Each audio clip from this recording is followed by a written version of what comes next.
pendengar podcast, kembali lagi bersama saya Sri Ramayani di podcast Suara Konstitusi. Saatnya bersuara, bukan hanya mendengar. Oke, jadi Kak, hari ini kita akan membahas topik yang sangat menarik nih, topik yang lagi panas-panasnya dibahas oleh masyarakat luar sana, Kak. Jadi tema topik kita kali ini merupakan legislasi darurat. Mengapa sih DPR itu sering mengesahkan RUU secara mendadak? Nah, benar sekali kan, Kak, tema kita kali ini. Oke, nah, belum lama ini RUHP itu yang viral karena disahkan dengan cepat dan tanpa pelibatan masyarakat yang aktif. Lalu, sebagaimana yang sudah diberitakan oleh sosmed yang ada di luar sana dan terutama nih di laman Instagram yang banyak membahas politik tersebut, Kak. Jadi kemudian ada juga isu yaitu RUU TNI, Kak. Nah, yang menurut laporan Amnesty International Indonesia itu dibahas secara cepat dan dibahas di Hotel Bintang 5. Nah, jadi kedua isu tersebut memicu konflik bagi masyarakat luar sana, Kak. Nah, bersama saya sudah hadir dua narasumber yang sangat hebat. Ya, mereka berdua ini merupakan salah satu mahasiswa aktivis dari Universitas Sriwijaya. Oke, kepada kakak-kakak yang di depan sini sudah bersedia menjadi narasumber saya nih.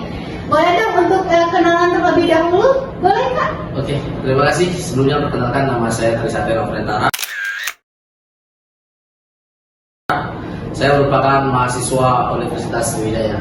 Oke, Kak Satya ya. Jadi Kak Satya ini benar nggak mahasiswa aktivis yang fokus pada advokasi dan konstitusi? Oke, benar Kak? Jadi gimana Kak hari ini kabarnya? Alhamdulillah kabar sangat baik. Tapi ada sesuatu yang nggak baik ini. Waduh, apaan tuh? Negara kita yang nggak baik. Aduh, kayaknya jangan dibahas dulu ya Kak. Agak takut ya kita. Oke, kita lanjut aja nih ke kakak narasumber kedua. Boleh nggak perkenalan? Oke, halo semuanya.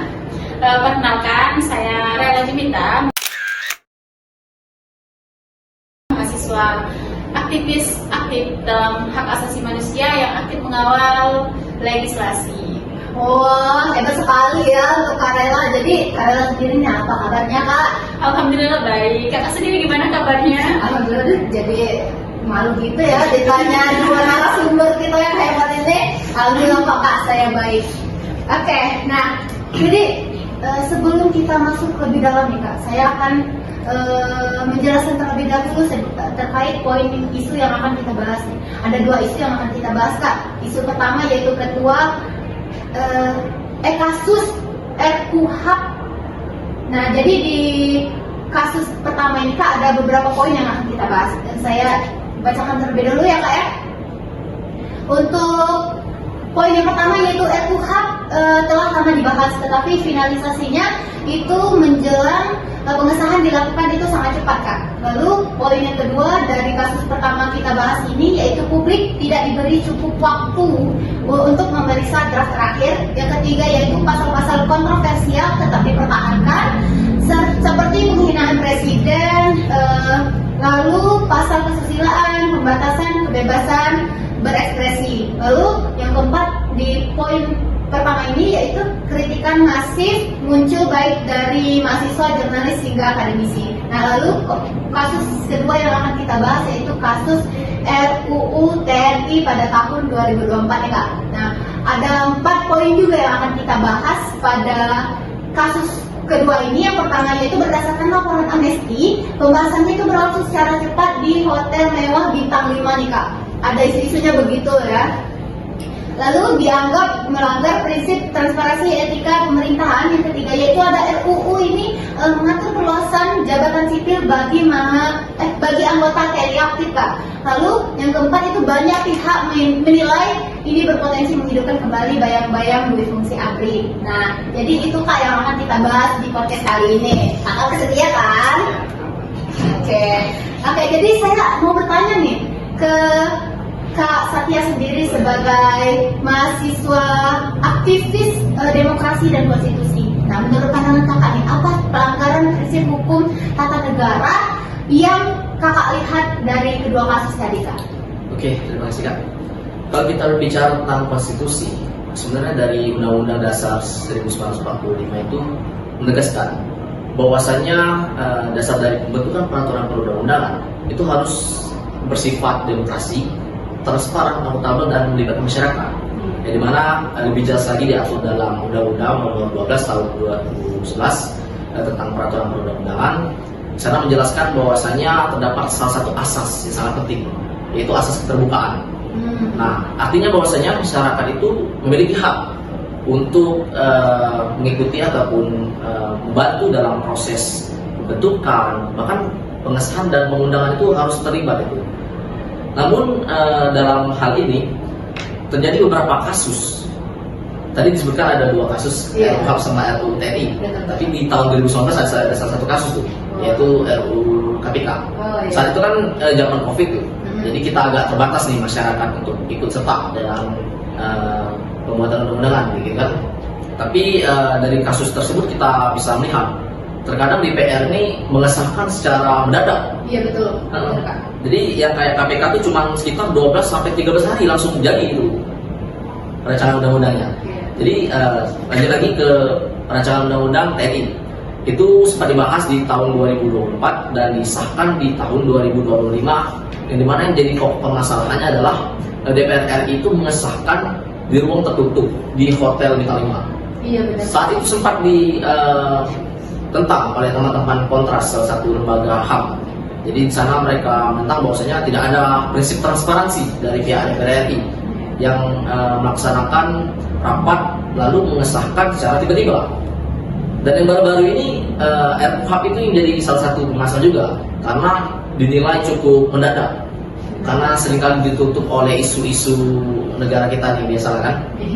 Nah, di sana DPR RI mengklaim bahwasanya mereka melibatkan masyarakat sipil, melibatkan lembaga HAM, dan juga melibatkan lembaga organisasi mahasiswa seperti BEM Unila, BEM Undip. Tapi di sana ketua BEM dari Universitas Diponegoro mereka mengklarifikasi bahwasanya tidak ada satupun terlibat dalam proses pengesahan undangan, bahkan perancangan dan lain-lain tidak ada terlibat. Tapi DPR RI ini mengklaim seakan-akan mereka melibatkan masyarakat. Jadi tidak ada suatu pertanggungjawaban dari pihak DPR RI tersebut. Dan juga ini merupakan salah satu tantangan lah bagi hukum tata negara kita. Dan ini bisa dibilang suatu cacat formal lah. Jadi itulah yang cukup bahaya. Oke, berarti dari tanggapan Kak Satya sendiri nih bahwasannya apapun yang disahkan oleh DPR sendiri itu harus bersifat transparansi ya Pak ya, dan juga harus memperlibatkan masyarakat ya Kak ya. Oke, benar sekali ya. Oke, nah kalau kita bertanya ke Kak Rela sendiri nih, ke Kak Rela sendiri sebagai mahasiswa aktivis HAM. Nah, bagaimana kakak itu melihat isu konstitusionalitas dari kedua RUU ini, Kak? Oke, terima kasih sebelumnya izin menyampaikan pendapat saya. Kalau boleh saya katakan, yang pertama, pembatasan kebebasan berekspresi di RUHP berpotensi melanggar pasal 28E, pasal 28F Undang-Undang Dasar 1945. Kemudian yang kedua, perluasan jabatan sipil untuk TNI aktif itu berpotensi melanggar pasal 30 Undang-Undang Dasar 1945. Nah, ahli HAM itu sudah bilang bahwa hal seperti ini merupakan tanda mundurnya demokrasi. Kemudian banyak LSM menilai bahwa undang-undang yang diputuskan secara mendadak seperti ini merupakan menunjukkan bahwa minimnya etikat baik dalam pembentukan undang-undang tersebut.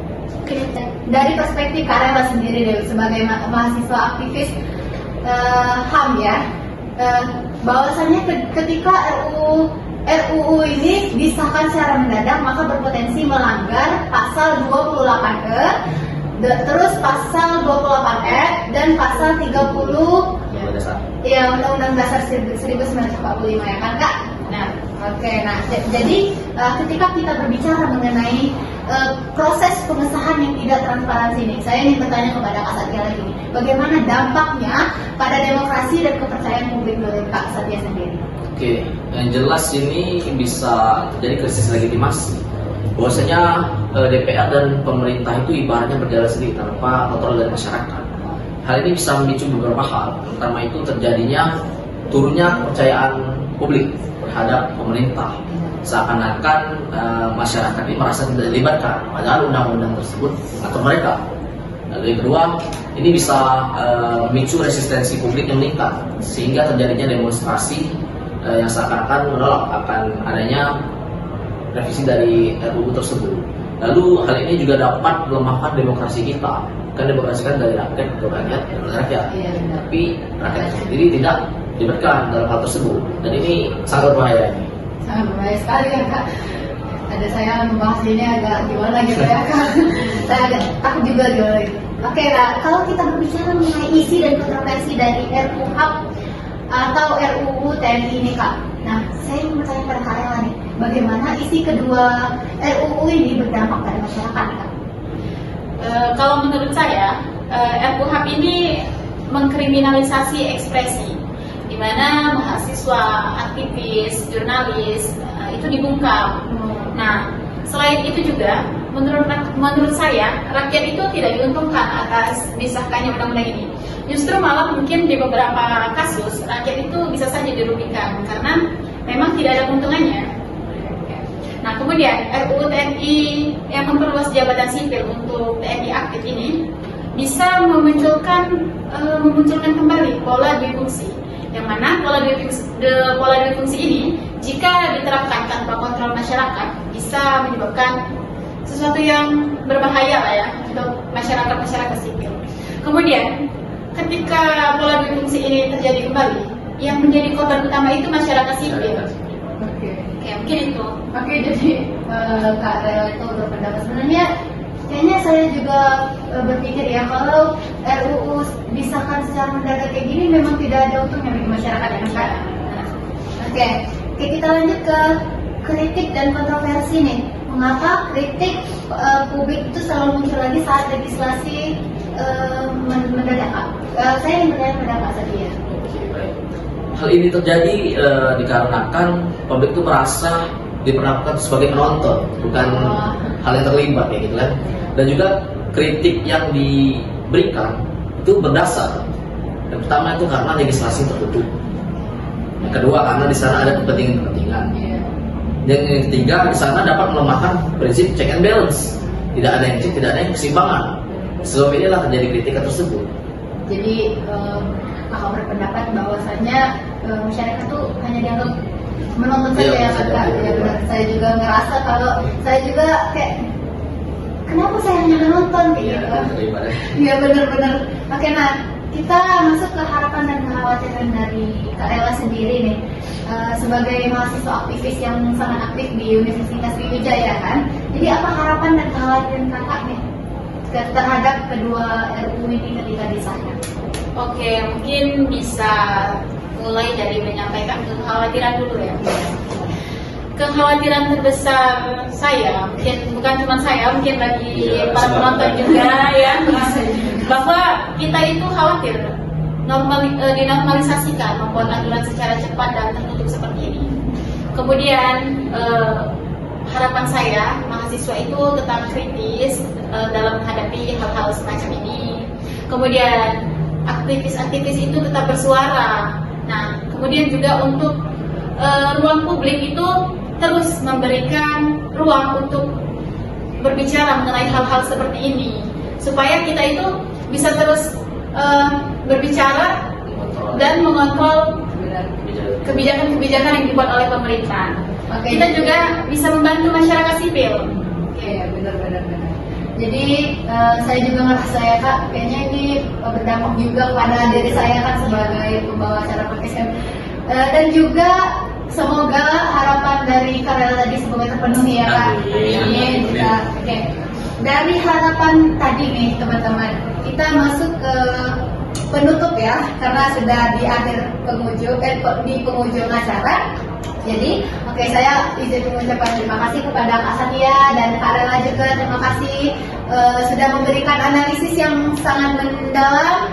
Dari dua kasus ini tuh kita belajar ya guys, bahwa legislasi itu bukan sekedar proses administratif saja, namun legislasi itu merupakan bagian dari demokrasi. Nah, tanpa transparansi, tanpa partisipasi publik, produk hukum itu bisa menjadi alat kekuasaan saja, bukan menjadi alat keadilan. Semoga obrolan ini membantu membuat para pendengar itu lebih kritis dan peka terhadap proses legislasi yang mengatur hidup kita semua. Sampai jumpa, sampai bertemu di episode selanjutnya. Tetap kritis, tetap berani, dan tetap bersuara. Kembali lagi bersama saya di podcast Suara Konstitusi. Saatnya bersuara.